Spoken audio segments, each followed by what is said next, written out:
Alors, bonjour déjà pour commencer, aux stratèges, bonjour à tout le monde.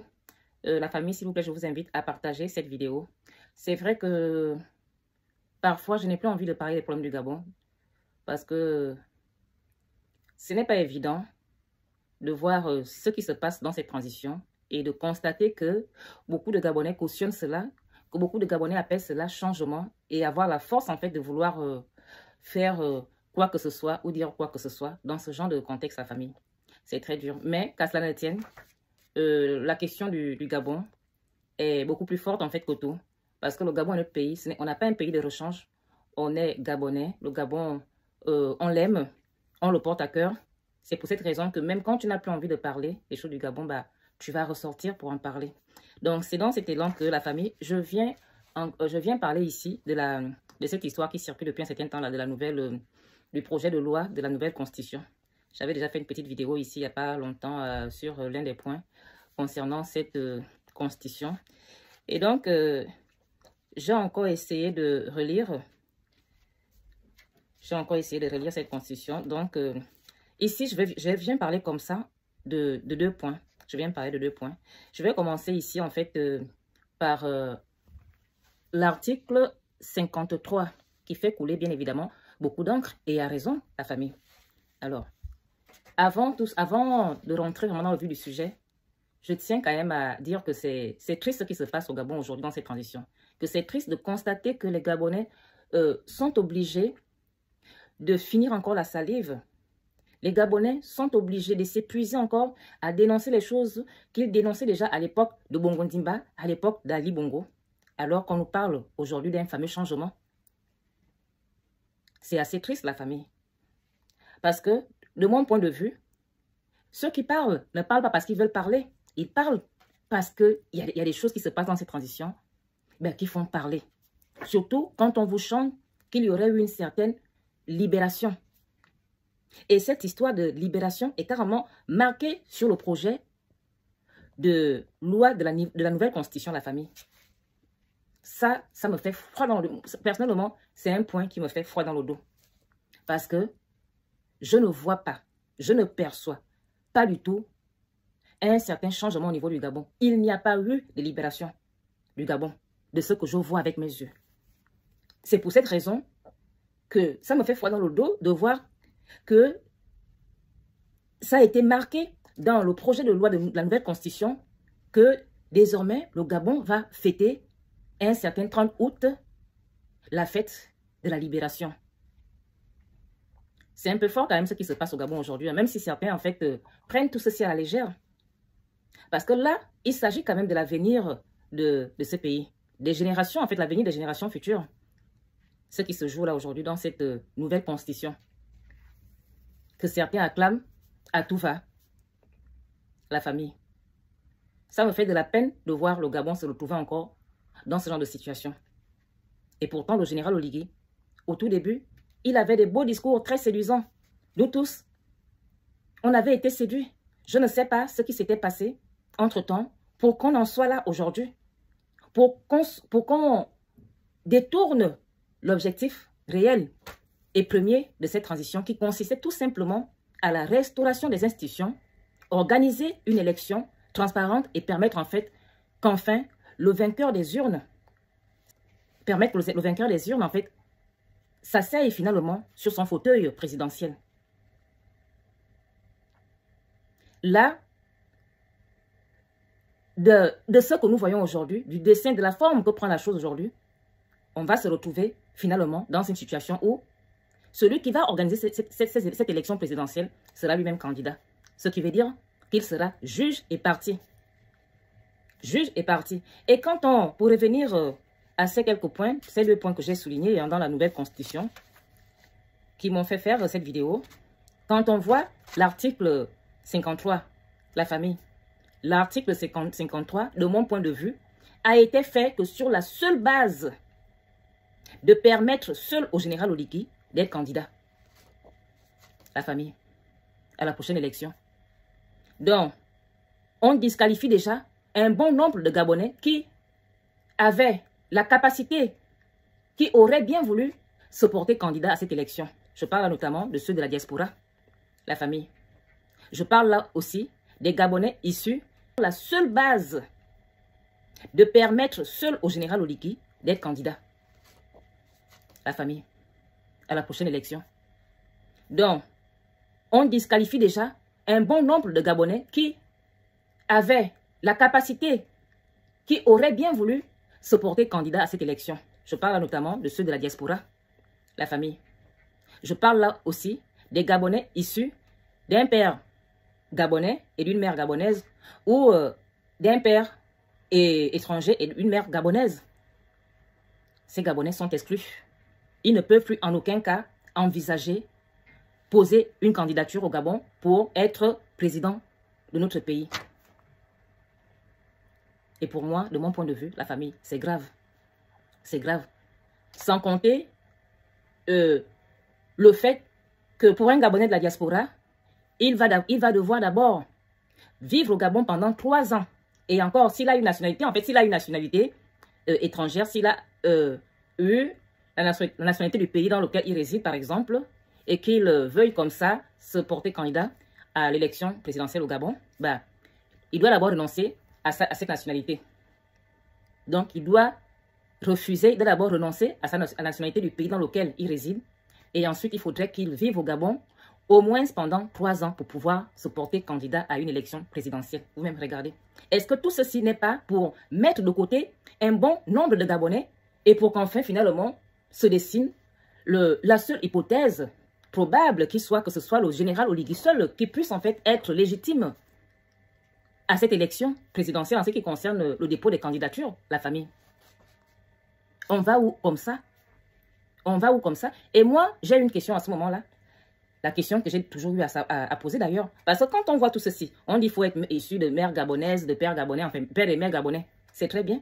Mais qu'est-ce que vous voulez nous faire comprendre par là? Que si le Gabon est dans cet état catastrophique depuis toujours, c'est à cause des étrangers. Donc ce sont des étrangers qui ont mis le chaos, qui ont foutu le chaos dans ce pays, dans ce Gabon. Qui peut croire cela, la famille? Quand on sait que même pour qu'un étranger règne dans le pays d'autrui, il faudrait qu'il ait l'approbation des autochtones de ce dernier, de ce pays, la famille. Aucun étranger ne peut partir de chez lui et venir et aller régner dans le pays d'autrui si les autochtones ne lui donnent pas la force de le faire. Donc même quand on parle souvent des Akombessi et autres, qui, je le rappelle ici, M. Akombessi, d'après ce qu'on entendait ici et là, Ali Bongo était encore là au pouvoir, que ce dernier avait eu un problème de santé. D'où on n'entendait plus trop parler d'Akombessi. Et Liban Suleiman, je ne sais pas où on l'avait envoyé, en tout cas, depuis Ali Bongo, on n'entendait plus trop parler de ce dernier non plus. Et les Oseni, vous connaissez là où ça en est, leurs histoires. On a vu que l'un des fils d'Oseni était dans la bande de Sylvia Bongo Ondimba. Donc, voilà, on a tous vu ici comment on appelle les vidéos sur les réseaux sociaux à propos de ces derniers en fait. Son père qui était l'imam de la mosquée de Libreville, je ne sais pas où il est, mais j'avais vu ici et là qu'il est toujours au Gabon, la famille. En tout cas, juste pour continuer à poser la question de savoir de quel étranger on nous a débarrassés. Parce que quand on voit un peu ce qui se passe dans cette transition, j'ai l'impression qu'on veut faire croire aux Gabonais qu'en fait, si on était dans cette situation catastrophique, c'était à cause des étrangers. D'où on prend tout ceci, on prend toute cette résolution, la famille. Hein, la famille.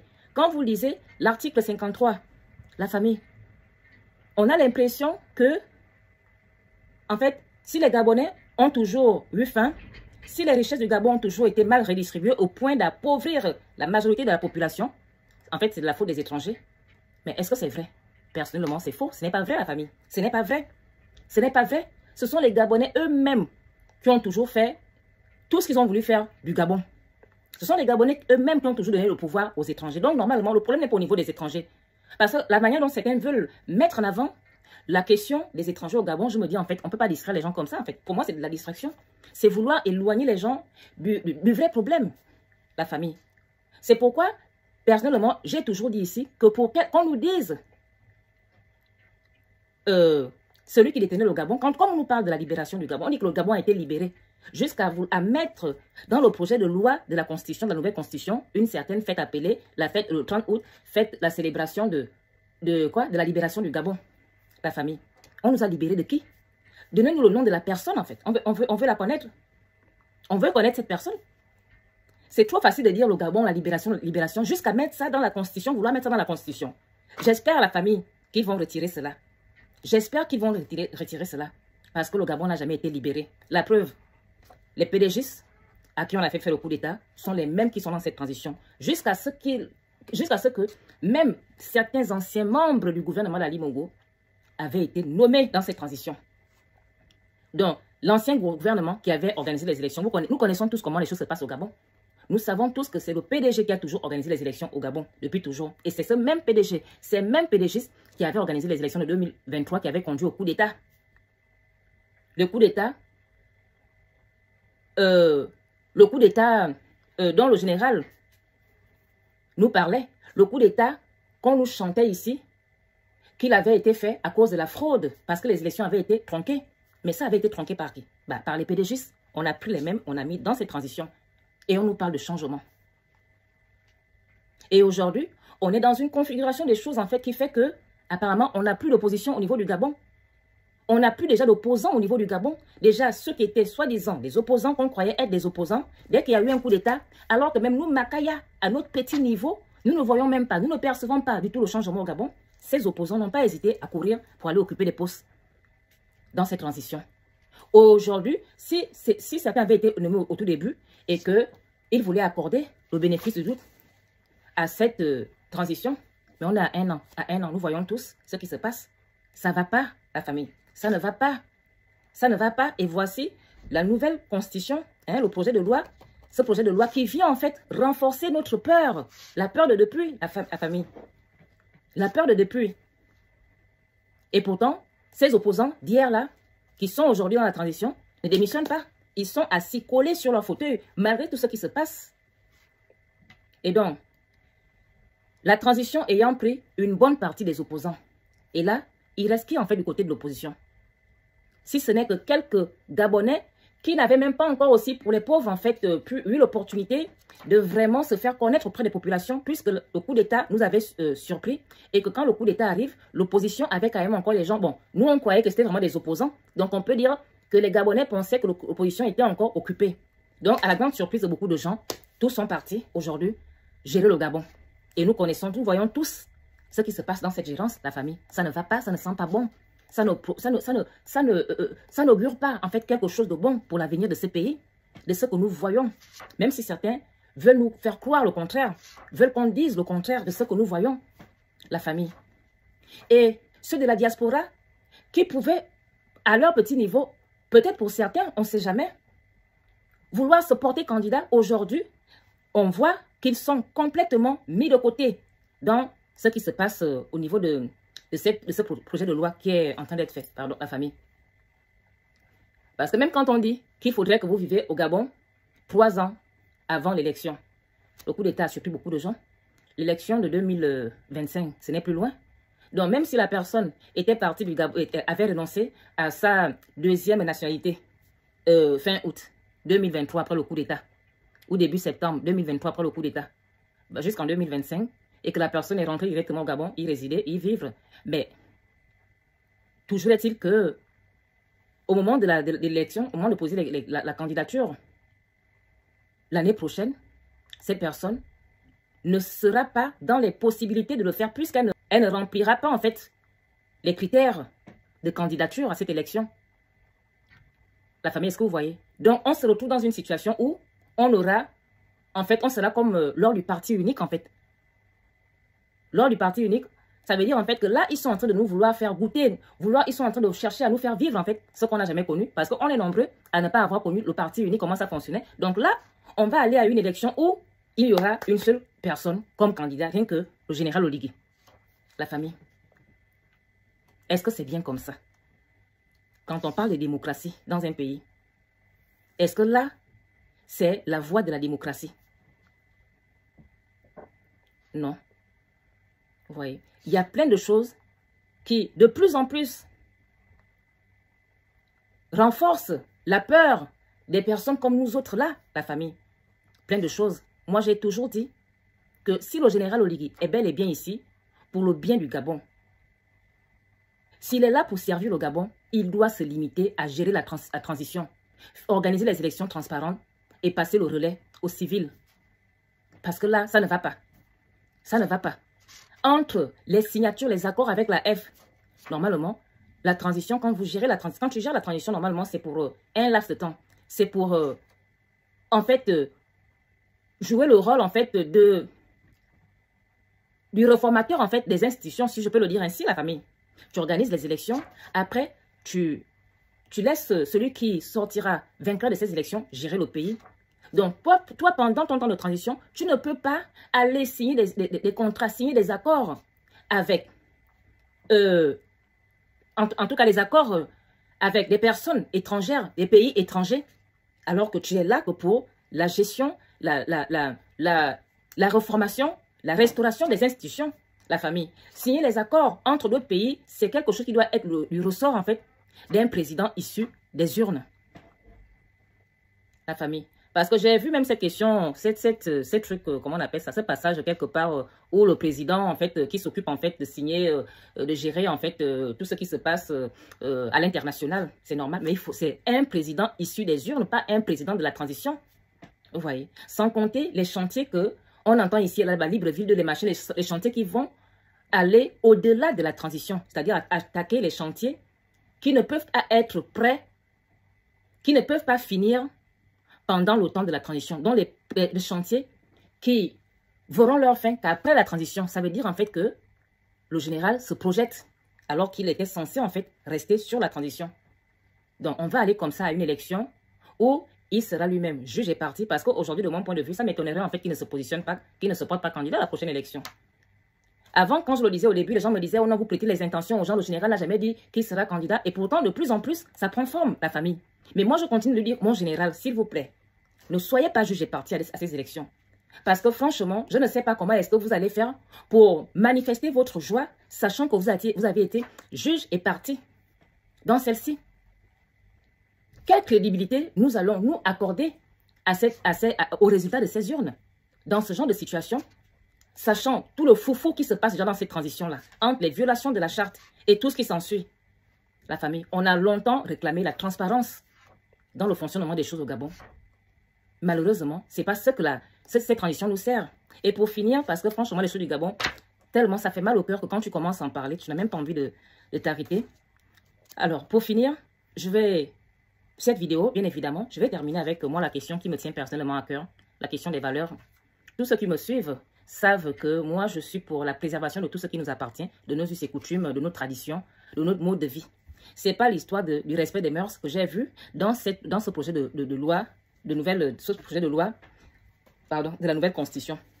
On nous parle du respect des mœurs, mais de quelles mœurs s'agit-il? J'ai parcouru en ce qui concerne le... Attendez la famille, s'il vous plaît.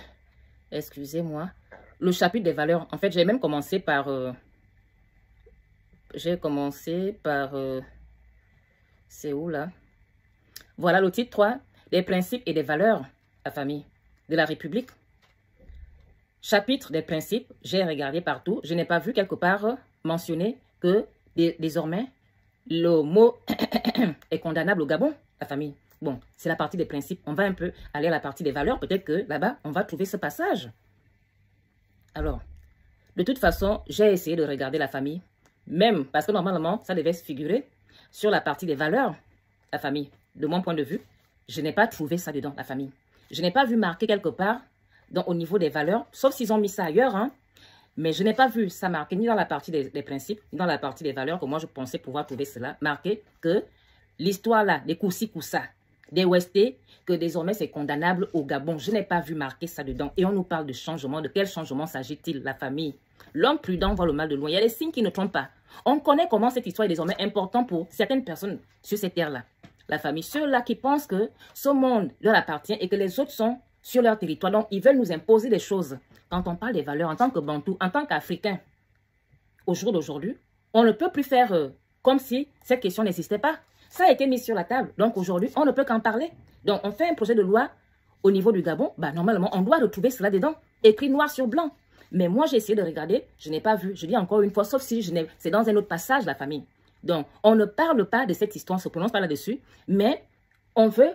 Je sais pas quel est le message en fait. Moi, en ce qui me concerne, je ne peux pas dire que parce que ils se sont pas prononcés là-dessus, ça veut dire en fait que c'est pas leur truc. Non. On nous dit souvent ici que le général était un chrétien. D'ailleurs, on le voit souvent aller à l'église. Et au tout début, on nous avait aussi dit, on entendait ça ici et là, la famille, que le général aurait refusé l'intronisation qui lui avait été proposée à la franc-maçonnerie, bien entendu. Et donc, les Gabonais, certains ont dit ici et là que le général aurait dit, Jean, il ne serait pas franc-maçon. Mais c'est très bien, la famille, parce que nous sommes chrétiens. Le Gabon, même si on dit que le Gabon est un pays laïque, ben, nous sommes avant tout des chrétiens. Et surtout que lui-même, il se positionne en chrétien, puisque quand il va à Sainte-Marie et autres, on voit les vidéos, les photos sur les réseaux.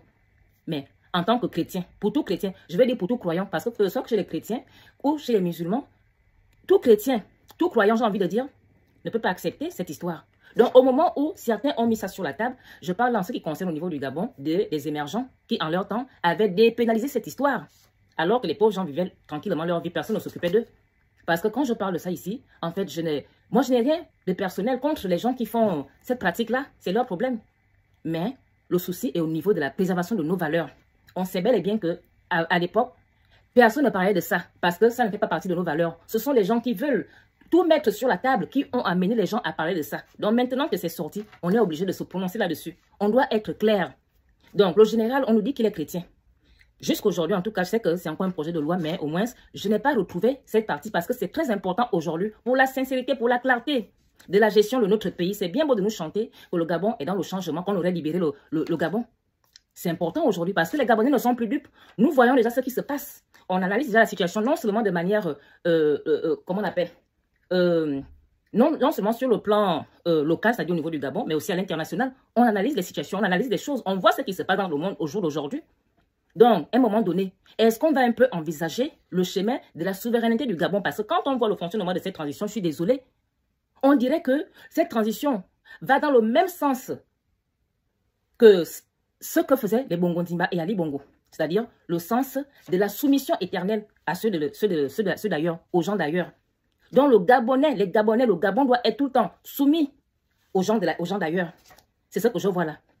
Donc c'est ce qui fait que de mon point de vue, jusqu'aujourd'hui, on ne retrouve pas, noir sur blanc, une phrase de ce genre qui dit en fait qu'on condamne, que c'est désormais condamnable au Gabon, cette histoire de Koussi Koussa de recto verso, qui ne fait pas partie de nos mœurs ni de nos valeurs, encore moins de nos principes. La famille. Donc, je ne vais pas être très longue, j'aime déjà été longue. C'est triste ce qui se passe encore aujourd'hui au Gabon, c'est triste. Et c'est surtout triste d'entendre certaines personnes appeler cela changement. C'est triste de voir que on veut mettre cette histoire dans la constitution gabonaise, c'est-à-dire la fête, soi-disant, de la célébration de la fameuse libération du Gabon. La famille, c'est triste. C'est triste. Parce que cette transition était une opportunité pour le Gabon de vraiment bien se repositionner, de vraiment bien se positionner. On a longtemps souffert et on a surtout longtemps été des soumis des autres. Des soumis. Et aujourd'hui, franchement, ça fait mal de constater qu'on n'est pas sur la voie de la réelle libération, c'est-à-dire la voie de l'indépendance du Gabon, de sorte à ce que nous soyons vraiment souverains pour pouvoir prendre nos propres décisions. Je sais que c'est un projet de loi qui a été proposé, hein? Ce n'est qu'un projet de loi, la famille. J'espère vraiment qu'au final, nous allons retrouver ce passage dans cette nouvelle constitution, à savoir que c'est désormais condamnable au Gabon pour qu'on n'en parle plus, pour qu'on n'ait plus à parler de cette histoire de recto verso.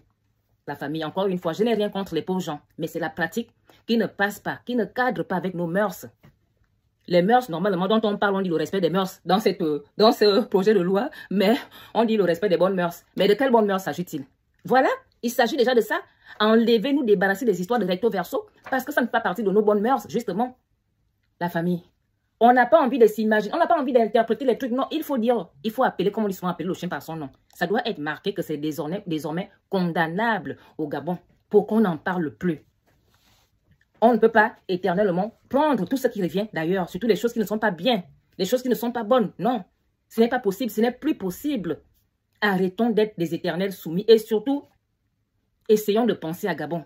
C'est vrai que c'est facile de dire que les gens d'ailleurs... Moi, je n'ai jamais dit en fait que c'est quelqu'un d'ailleurs, genre que c'est un étranger qui détruit le Gabon, non. Ce sont les Gabonais eux-mêmes qui donnent la force encore une fois aux étrangers. Peu importe le pays étranger en question, ce sont les Gabonais eux-mêmes qui donnent la force aux étrangers. Ce sont les Gabonais qui eux-mêmes font que les étrangers soient comme ils sont au Gabon aujourd'hui, que les étrangers marchent sur les Gabonais. Ce sont les Gabonais autochtones eux-mêmes qui leur donnent cette force.